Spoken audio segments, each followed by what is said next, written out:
சாஸ்திர ரகசியம், இப்போ சரணாகதி ரகசியம் இருக்குது எடுத்துக்கங்க. சரணாகதி ரகசியம் வந்து தகுதி இல்லாதவனுக்கு சொல்லிக் கொடுத்தா என்ன ஆகும்? அது என்ன சொல்லுது? பகவானிடம் உங்களை ஒப்படைத்த பிறகு நீங்களே எதை பற்றியும் கவலை இல்லாமல் இருங்கள், பகவான் காப்பாற்றுவார்னு சொல்லுது. அதுக்கு பேர் வாழும் சோம்பல்.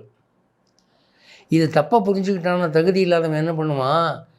எதை பற்றியும் கவலைப்படாதுன்னு சொல்லியிருக்கு. அதனால் இஷ்டப்படி நம்ம கலப்பட வியாபாரம் பண்ணலாம், இஷ்டப்படி கொள்ளை செய்யலாம் அப்படின்னு அந்த பாழும் சோம்பலில் கொண்டு இறங்கிடுவான். வாழும் சோம்பலை சொல்லி கொடுத்தா பாழும் சோம்பலில் போய் இறங்கிடுவான். அதனால தான் என்ன பண்ணாங்க, சரணாகதி சாஸ்திரத்தை எல்லாருக்கும் சொல்லி தர மாட்டாங்க.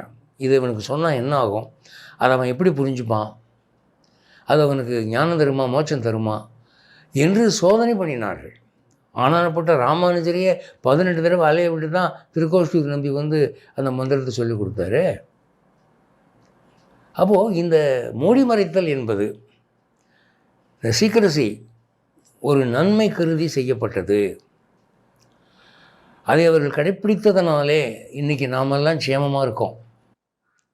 அப்படி இல்லாமல் எல்லாரும் எல்லாத்துக்கும் சொந்தம் அப்படிங்கிற மாதிரி பொது உடைமையில் கொண்டு வந்திருந்தா இந்த சமுதாயம் விலங்கு சமுதாயமாக மாறி அழிந்து போயிருக்கும். எனவே மூடி மறைத்தல் என்பது இந்து மதத்துக்கு ஒரு இழுக்கல்ல,